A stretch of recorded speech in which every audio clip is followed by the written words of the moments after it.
I want you to go back to your University of Chicago law school days, because I don't think you were ever a criminal defense lawyer. Were you ever a criminal defense lawyer? I never was, Hugh. Okay, but you and I are the same age. We watched OJ. We've watched a lot of high-profile criminal trials over the years, and we may have even slept at a Holiday Inn. What is your assessment of this trial, and what do you think is going to be the verdict? Well, I don't think they've proven that the records were falsified. I don't think they've proven that Trump is responsible for how the records were listed.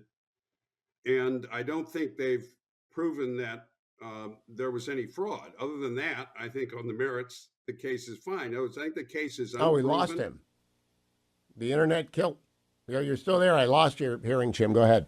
And I can so, but I also think that it's likely the jury is so confused, and given the likelihood that the jury pool contains people who really don't like Donald Trump, that there's a good chance he's going to get convicted. I think it's very important for the Democrats that he get convicted. I don't think it hurts him politically if he is convicted, but I think it will hurt the Democrats politically if he's not, because it will reinforce the sense of that they're incompetent and they're flailing around. In fact, I kind of think that this issue has turned on them politically. I also think there's a problem they've got, because to the extent that there are voters out there who are saying, well, my vote is going to turn on whether on this trial.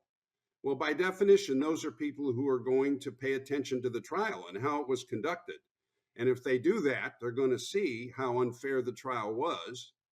And so that's not good for the Democrats. And I also think there are people who kind of want to vote for Trump because of his policies, but are afraid that he might not be careful enough about constitutional norms. And of course, people who are concerned about that are going to investigate the trial and see that the Democrats are the ones who are not paying attention to constitutional norms. So politically, I don't know that this was a good idea for the Democrats.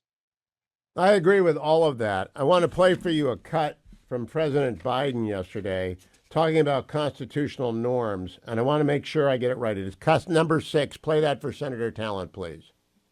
Supreme Court blocked me from relieving student debt, but they didn't stop me.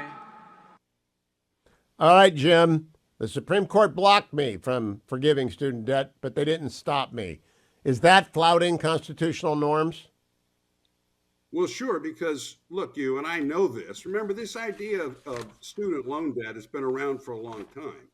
And everybody believed, because this is what the statute says, that you could not grant this kind of broad-based amnesty without congressional legislation. The statute doesn't permit it, which is all that the Supreme Court held. I can remember Nancy Pelosi saying that about a year before Biden did what he did. I mean, and Barack Obama said the same thing. That the president doesn't have the authority under the statute to do what Biden did.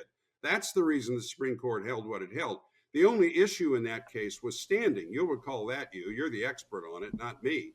But the question was, could you get into court to challenge it? Not whether the statute permitted him to do what he did, because it doesn't.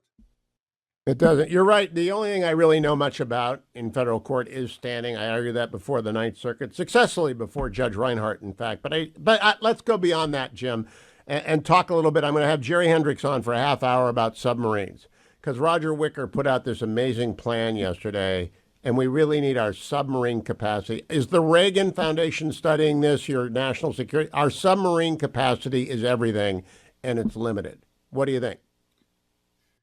Yeah, well, we're focusing on national security innovation. I co-chaired a task force with Bob Work on that a few years ago, and we issue a report card every year on the status of the national security innovation base. So we haven't focused specifically on submarines, but you know what? You really don't have to, in the sense that everybody understands that our attack submarines are among the deadliest conventional platforms in the world. And the Chinese have not matured their anti-submarine warfare capability. So in the event of a conflict, the presence of those boats as many of them as we can get in Indo-PACOM could very well be decisive. I mean, the difference between winning and losing, and right now, between a third and 40% of the boats, we don't have enough to begin with. And a lot of them are laid up because the maintenance schedules are so far behind. So there's a huge defense industrial base issue. You've talked about it. I've talked about it. And that is especially true with the Navy and especially true with the submarine industrial base.